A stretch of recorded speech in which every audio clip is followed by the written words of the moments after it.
From this to this. Sa wakas, nakulayan na din ang outing ng aming pamilya.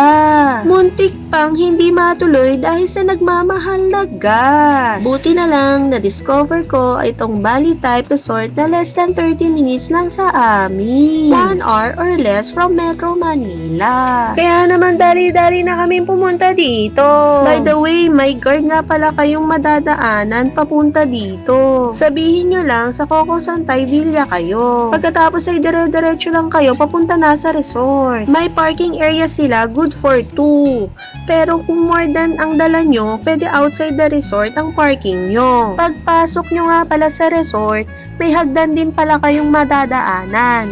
Pero very safe naman to walk kahit may mga seniors kayong kasama. I-tour ko muna kayo sa mga rooms nila. First room ay ang master's bedroom. Kung may mga seniors kayo, pwede dito sila para hindi na sila aakyat ng second floor. Napakalinis, cozy, and aesthetic ng ambience dito. This is good for 3 to 4 packs nga pala. Complete amenities na sa loob ng room. May aircon, may bed, may fan, may cabinet, at toilet and bath. Kaya naman komportable ka talaga dito. Kaway-kaway muna ang mamshi nyo. Tara, akyat naman tayo sa second floor. Dito, safe pa rin naman pag maglalakad kayo. Kaya naman hindi ka mag-aalala kahit may senior or bata kayong kasama.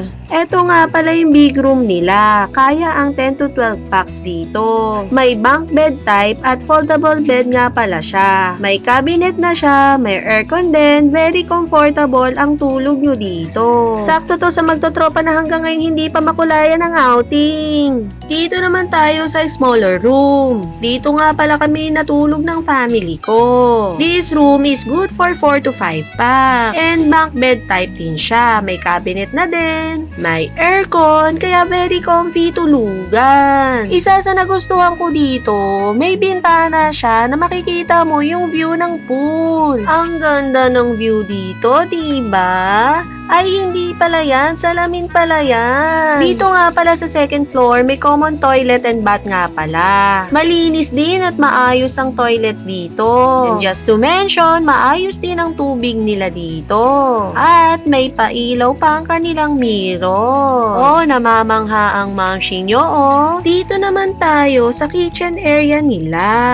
May basic utensils at cooking wares. So, ibig sabihin, pwede kang magluto dito.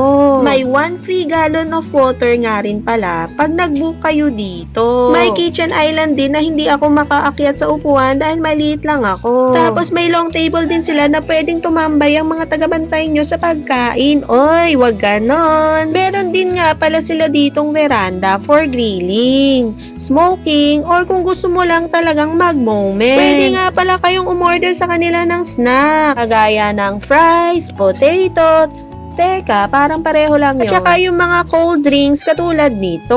Sasabihin nyo lang yung order list nyo sa staff nila. Ganun lang kadaling umorder. Uy, si kuya parang naniningi lang ng utang. In fairness, masarap naman ang snack nila. Sa mga naghahanap naman ng activity, meron silang entertainment, karaoke, and gaming room. Pwede kayo manood ng movies, magkantahan, at maglaro ng mga board games or card games. Nagustuhan ko nga rin pala ang entertainment room nila dito.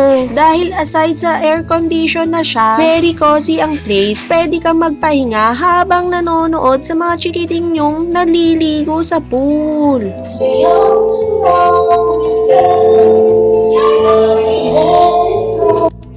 At napakanta pa nga ang mamshi ninyo. Paano ba naman ang ganda ng sound dito sa loob ng entertainment room? At syempre, ito yung favorite spot ko dito sa Coco Santay, yung pool area nila. May sun lounger, may lunch pool, at yung swimming pool na may non-heated jacuzzi. At ito naman ang itsura sa gabi ng Coco Santay. May pailaw sa tubig, good for 2 hours. Ganon din ang fountain. Nakaka-relax at enjoy talaga. Sa mga oras na to, pagod na talaga ako. Pero dahil sa view na to, nare-relax talaga ako. Isa nga rin pala sa magandang feature nila sa gabi, itong projector. Pwede kayong mag-movie night or mag-sound trip lang. Ipapaset up nyo na lang kay kuya staff nila. Good for 2 hours nga rin pala ito. Sa mga magtatanong kung magkano nga ba dito. For as low as 8,800 pesos, good for 15 packs na yon, pwede nyo nang makulayan ang outing nyo na laging drawing. Ilalagay ko na lang sa comment section ang iba pang detalye niya. I-visit nyo na rin ang page ng Coco Santay Villa. O siya, hanggang dito na lang tayo. Ako'y matutulog na. Bye-bye!